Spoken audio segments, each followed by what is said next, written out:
तो YouTube channel YRS class में एक बार फिर से आप सभी लोगों का बहुत बहुत स्वागत है।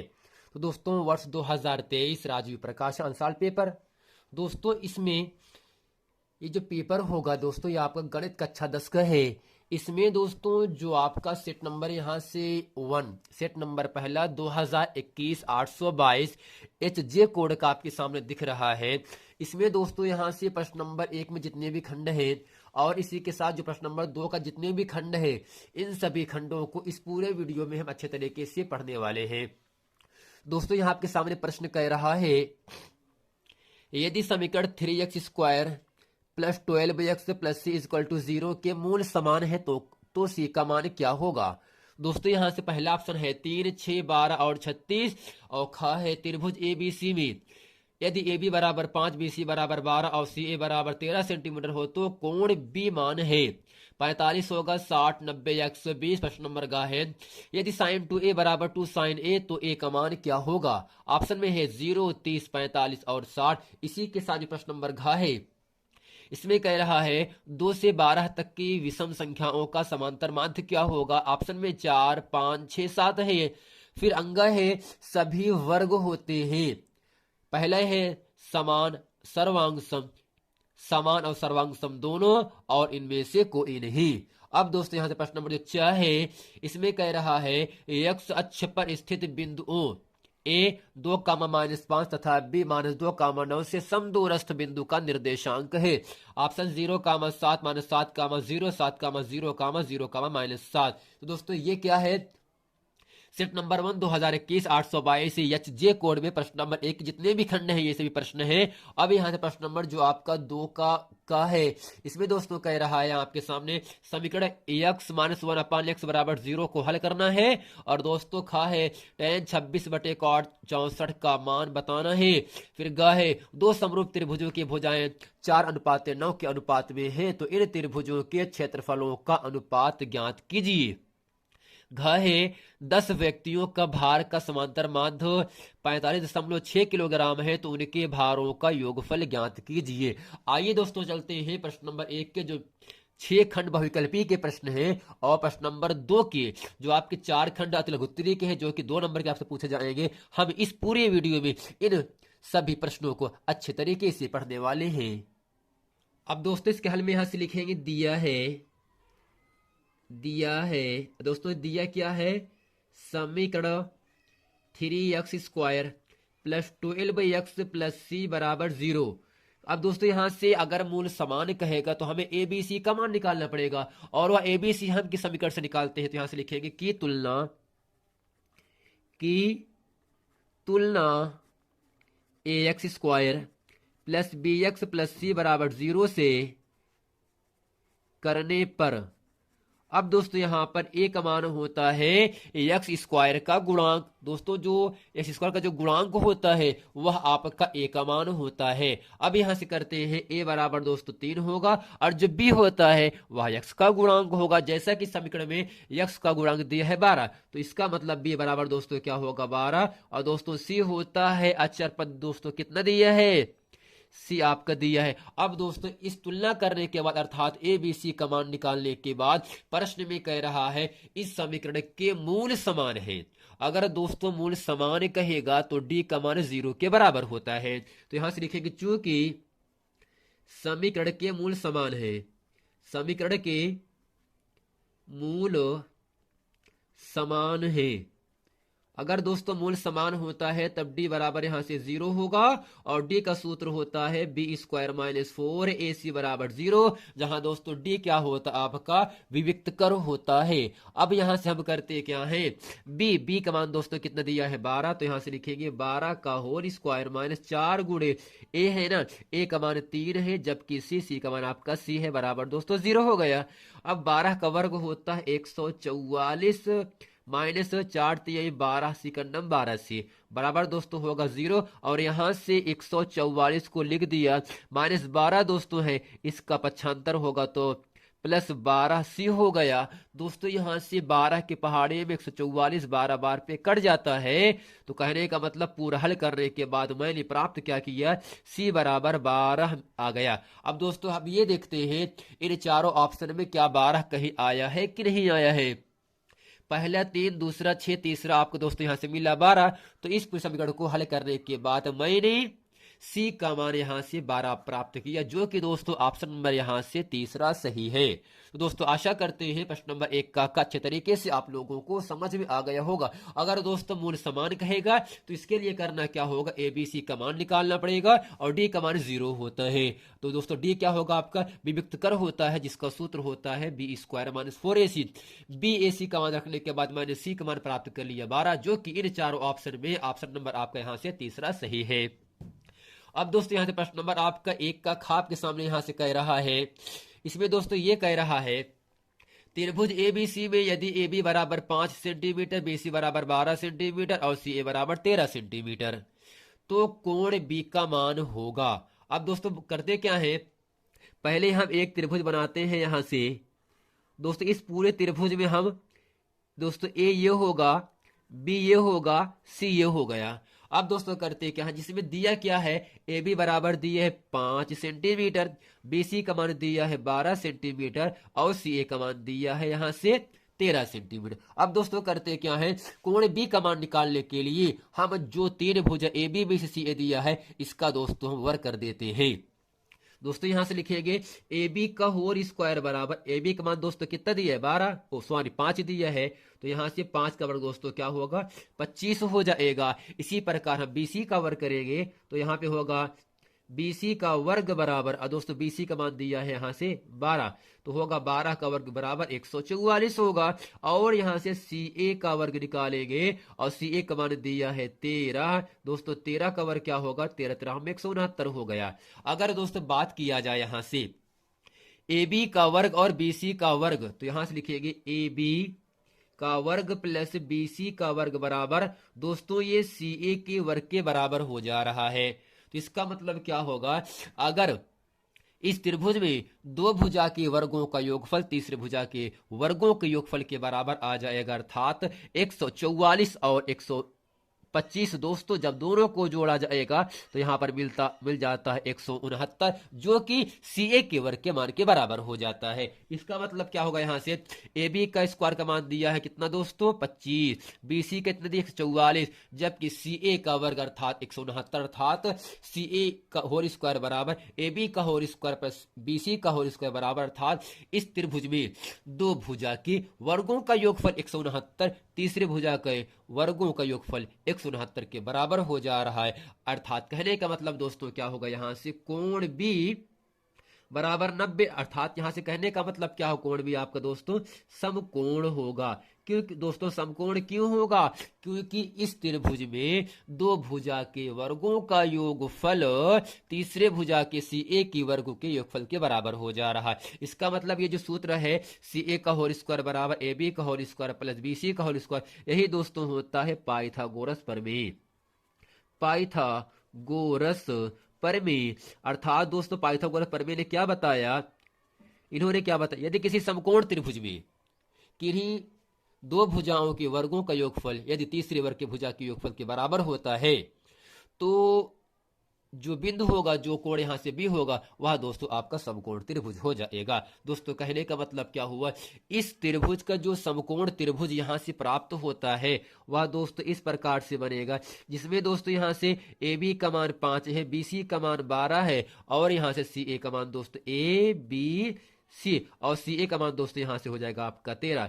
तो यहां से दोस्तों जब लगाते हैं पाइथागोरस प्रमेय, तब लंब और आधार के वर्गों का योगफल अर्थात ए बी और बी सी के वर्गों का योगफल, कण का मतलब ए सी के वर्गों के योगफल के बराबर हो जाता है। इसलिए दोस्तों यहां से क्या होगा, इन तीनों ऑप्शन में ऑप्शन नंबर यहां से आपका तीसरा सही है। अब दोस्तों यहां से प्रश्न नंबर आपका 1 का आपके सामने यहां से कहा जा रहा है, इसमें कह रहा है यदि साइन 2a बराबर 2 साइन ए तो ए का मान क्या होगा। दोस्तों यहां से लिखेंगे दिया क्या है, साइन 2a बराबर 2 साइन ए, चूंकि दोस्तों आपको याद होना चाहिए त्रिकोणमिति में एक सूत्र होता है, साइन 2a बराबर होता है 2 sign A into cos A. तो जहां पर साइन 2a है वहां पे लिख सकते हैं 2 साइन ए इंटू कॉस, क्योंकि साइन 2a का ही सूत्र होता है 2 sign A into cos A बराबर 2 साइन ए। और दोस्तों गुणे में हम एक मान सकते हैं, तो यहां से बराबर के दाईं तरफ 2 साइन ए, बराबर के बाईं तरफ भी दोस्तों 2 साइन ए यहां से लिखा है, तो 2 साइन ए से 2 साइन ए कट जाता है। तो यहां से कॉस ए बराबर दोस्तों मिल जाता है 1, और कॉस में जो 1 होता है वह दोस्तों कॉस 0 अंश का मान होता है। तो यहां से कॉस ए बराबर कॉस 0 अंश, अर्थात यहां से कॉस कट जाता है, लेकिन काटते नहीं है। तो ए बराबर दोस्तों यहां से 0 मिल गया। अब दोस्तों पूरा हल करने के बाद जो 0 मिल रहा है वह इन चारों ऑप्शन में ऑप्शन नंबर यहां से आपका पहला सही है। तो दोस्तों आशा करते हैं सेट नंबर 1 2021 822 HJ कोड में प्रश्न नंबर 1 का ख और ग अच्छे तरीके से आप लोगों को समझ में आ गया होगा। अब चलते हैं प्रश्न नंबर घ पढ़ते हैं। अब दोस्तों प्रश्न नंबर घ है 2 से 12 तक की विषम संख्याओं का समांतर माध्य क्या होगा। अब दोस्तों यहां से लिखेंगे, इसलिए 2 से 12 तक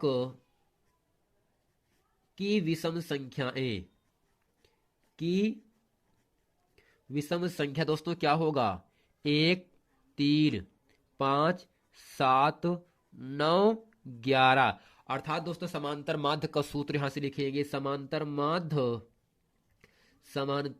माध्य बराबर दोस्तों होता है सभी पदों का योगफल, सभी पदों का योगफल बटे दोस्तों होता है पदों की संख्या, पदों की संख्या। जैसा कि दोस्तों जितने पद हैं 1 2 3 4 5 6 पद हैं, तो इन सब 6 को हम जोड़ देंगे। तो यहाँ पे होगा 1 + 3 + 5 + 7 + 9 + 11 बटे दोस्तों 1 2 3 4 5 6 6 से भाग करेंगे।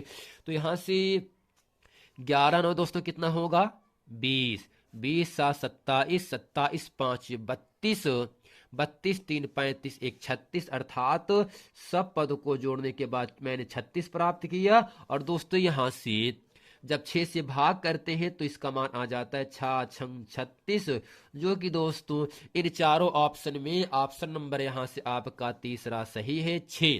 तो दोस्तों आशा करते हैं प्रश्न नंबर घ भी अच्छे तरीके से आप लोगों को समझ में आ गया होगा। अब दोस्तों यहां से प्रश्न नंबर 1 का अंगा कह रहा है, इसमें केवल इतना ही कह रहा है सभी वर्ग होते हैं, सभी वर्ग होते हैं। दोस्तों पहला है समान, दूसरा सर्वांगसम, तीसरा है समान और सर्वांगसम दोनों, चौथा है इनमें से कोई नहीं। दोस्तों जितने भी वर्ग होते हैं वर्ग चाहे छोटा हो बड़ा हो दोस्तों, लेकिन वर्ग समान रहता है, आकृति समान रहता है। अगर दोस्तों आकृति समान रहता है तो आपका सर्वांगसम कहलाता है। तो दोस्तों सर्वांगसम में क्या होता है, संगत भुजाएं समानुपाती और संगत कोण बराबर होते हैं।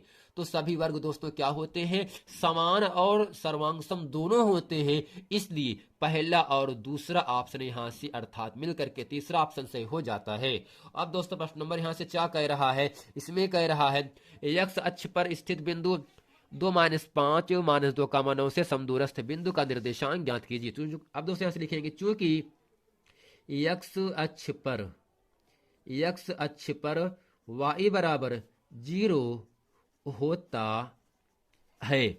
अब दोस्तों ये होगा तो यहां दोस्तों निर्देशांक क्या लिखेंगे, इसलिए निर्देशांक दोस्तों सूत्र होता है x, 0, तो इसे मानेंगे O, और दोस्तों x का मान यहां से x ही लिखेंगे और y का मान दोस्तों हो जाएगा 0।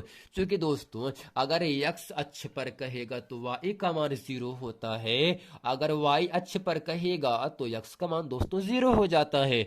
अब दोस्तों यहां से कह रहा है बिंदु O A और B से समदूरस्थ है, अर्थात दोस्तों कहने का मतलब ये होगा अगर O जो है बीच में, अगर दोस्तों बीच में O है, किनारे किनारे A और B है, दोस्तों समदूरस्थ कब होगा, जब जैसे मान लें अगर इसको हम समझाना चाहें चित्र की सहायता से, ये बिंदु दोस्तों आपका A होगा, ये बिंदु आपका B होगा, बीच में दोस्तों बिंदु O हो जाएगा।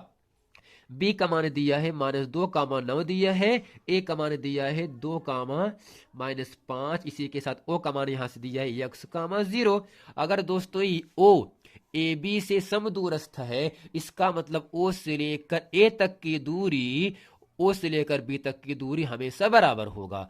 तो यहां से लिखेंगे चूंकि ओ ए बराबर ओ बी, और दोस्तों यहां से क्यों बराबर हुआ, तो यहां से लिखेंगे समदूरस्थ है, समदूरस्थ है। अगर दोस्तों समदूरस्थ का मतलब होता है समान दूरी पर है, ओ जो है ए बी का समदूरस्थ का मतलब ओ से लेकर ए तक की दूरी और ओ से लेकर बी तक की दूरी बराबर है, तो कह सकते हैं समदूरस्थ है। अब यहां से दोस्तों ओ का मान कितना दिया है, x का मान 0, और दोस्तों यहां से b का मान दिया है कितना, ओ ए का मान कितना दिया है, 2 का मान -5। इसी के साथ जो आपका यहाँ से ओ बी है, ओ का मान दिया है x का मान 0, और यहाँ से b दिया है -2 का मान 9। हमें यहाँ से समदूरस्थ कह रहा है अर्थात समान दूरी। और दोस्तों दूरी का सूत्र क्या होता है, सूत्र क्या होता है दोस्तों, यहाँ से रूट के अंदर x1 - x2 का whole square plus y1 - y2 का होल स्क्वायर बराबर दोस्तों होगा यहाँ से, फिर वही लगेगा फार्मूला x1 - x2 का whole square plus y1 - y2 का होल स्क्वायर। अब दोस्तों बराबर लगा है तो रूट से रूट क्या होता है, कट जाता है, और यहाँ से x1 y1 x2 y2, इसे x1 y1 ये आपका x2 y2 हो गया। अब करते क्या, यहाँ से x1 का मान भैया कितना दिया है दोस्तों, x दिया है ना, तो यहाँ से लिखेंगे x - x2 का मान दोस्तों 2 दिया है, तो x - 2 का होल स्क्वायर प्लस y1 का मान दोस्तों कितना 0 है, y2 का मान दोस्तों कितना है -5, तो इस माइनस से ये माइनस प्लस हो गया का होल स्क्वायर बराबर x1 का मान दोस्तों x2 का मान दोस्तों -2, इस माइनस से ये माइनस क्या होगा, प्लस हो गया का होल स्क्वायर प्लस y1 का मान दोस्तों 0, y2 का मान यहां से दिया है 9 का होल स्क्वायर। अब करते क्या है, यहां से इसको पूरा हम हल करते हैं यहां से, तो यहां पे लगाएंगे फार्मूला a - b का होल स्क्वायर, तो होगा सूत्र a square plus b square -2ab, और दोस्तों यहां से 5 का वर्ग 25 होगा बराबर a square plus b square, और यहां से प्लस 2ab बराबर दोस्तों यहां से 9 का वर्ग क्या होगा 81, अर्थात दोस्तों प्लस 9 का वर्ग 81 हो जाता है।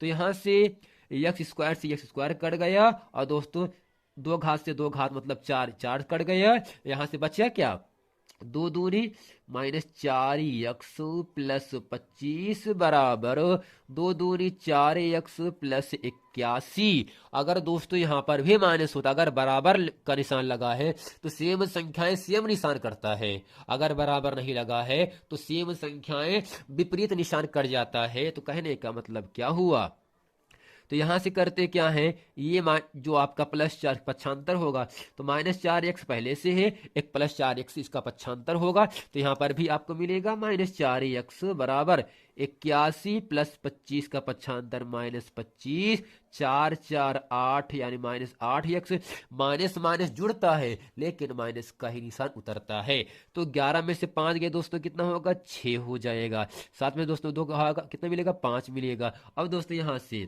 x बराबर -56 बटे दोस्तों 8, और यहां से 8 7 56, x बराबर -7। दोस्तों यहां से बिंदु कितना है आपके सामने, x का मान 0 है ना, x का मान 0 है, तो यहां से होगा बिंदु O का निर्देशांक x का मान 0 है। और दोस्तों यहां से x का मान मैंने क्या निकाला, x का मान दोस्तों मैंने -7 निकाला, तो -7 का मान 0, यह दोस्तों प्रश्न नंबर 1 का चा का उत्तर हो गया।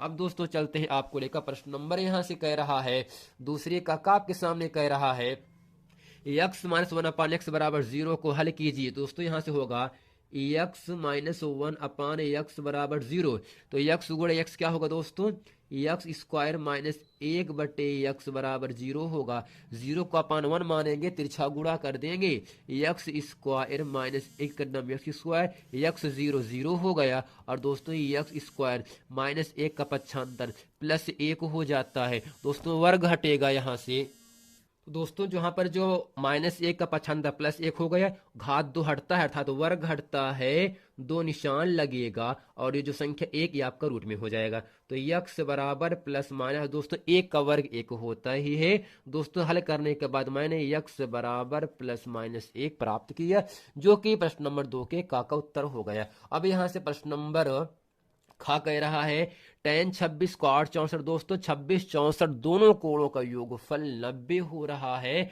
तो इसे हम 90 के कोणों में तोड़ सकते हैं। तो यहां से लिखेंगे तो tan, अगर दोस्तों हम अंश को तोड़ेंगे 26 को तोड़ेंगे तो हर वाला कोण का मान घट जाता है। तो यानी 64 26 का योगफल 90, अगर हम 90 में अंश को तोड़ रहे हैं तो हर के कोण का मान जो 64 है वे दोस्तों घटता है।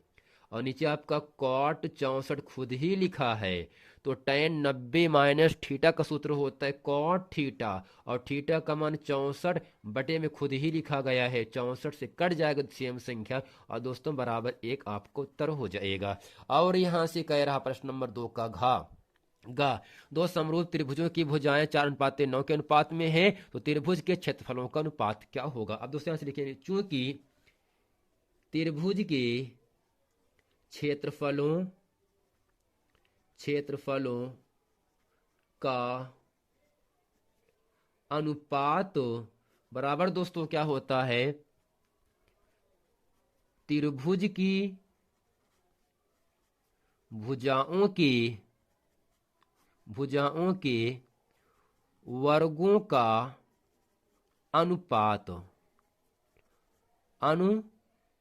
अब दोस्तों करते क्या है यहां से, तो जो आपका त्रिभुज की भुजा दिया है 4:9 दिया है, तो दोस्तों अनुपात का मतलब बटा लिखेंगे, तो यानी 4/9 और इसका वर्ग है तो यहां से कर देंगे वर्ग, और दोस्तों यहां से 4 का वर्ग 16 हो जाएगा, और अनुपात का मतलब बटा होगा, 9 का वर्ग 81 हो जाएगा। तो दोस्तों सिंपल क्या समझना है, अगर त्रिभुज की भुजा दिया गया है जो भी अनुपात में दिया गया होगा, अगर क्षेत्रफल कहेगा तो उसका वर्ग कर देना, अगर क्षेत्रफल दिया गया है भुजा पूछेगा तो उसी का वर्गमूल निकाल लीजिएगा। ठीक दोस्तों, अब यहां से कह रहा है प्रश्न नंबर 1 का 2 का घ कह रहा है, जो कि इस पूरे प्रश्न का अंतिम प्रश्न होगा। अब दोस्तों प्रश्न नंबर 2 का घ कह रहा है 10 व्यक्तियों के भार का समांतर माध्य 45.6 किलोग्राम है, तो उनके भारों का योगफल ज्ञात कीजिए। अब दोस्तों यहां से लिखेंगे, दोस्तों सूत्र क्या होता है, समांतर माध्य बराबर सभी व्यक्तियों के भारों का योगफल, सभी व्यक्तियों के भारों का योगफल बटे कुल व्यक्तियों की संख्या, यानी सभी व्यक्तियों की संख्या, सभी व्यक्तियों की संख्या, या दोस्तों लिख सकते हैं कुल व्यक्तियों की संख्या। और दोस्तों यहां से समांतर माध्य का मतलब x बार का मान दिया है 45.6, तो यहां से लिखेंगे 45.6 बराबर सभी व्यक्तियों का के भार का योगफल। और दोस्तों कितने व्यक्ति हैं, 10 व्यक्ति हैं, तो ये क्या होगा, सभी व्यक्ति की संख्या कितना दिया 10, तो नीचे लिखेंगे 10, और यहां से इसको अपान 1 मान करके तिरछा गुणा कर देंगे यहां से, तो होगा यहां से दोस्तों कितना 45.6 गुणे 10 बराबर सभी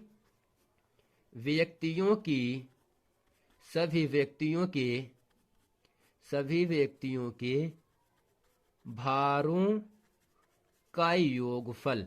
और दोस्तों जब गुणा करते हैं तो यहाँ दशमलव केवल हट जाता है, तो आपको यहाँ से मान मिल जाएगा दोस्तों, यहाँ से कितना 456 बराबर सभी व्यक्तियों के भारों का योगफल। तो दोस्तों आशा करते हैं इस पूरे वीडियो में सेट नंबर 1/2020 822 HJ कोड में जितने भी प्रश्न हम इस पूरे वीडियो में आप लोगों को बताए हैं, वे सभी प्रश्न अच्छे तरीके से आप लोगों को समझ में आ गया होगा। मिलते हैं दोस्तों नेक्स्ट वीडियो में, तब तक के लिए थैंक यू।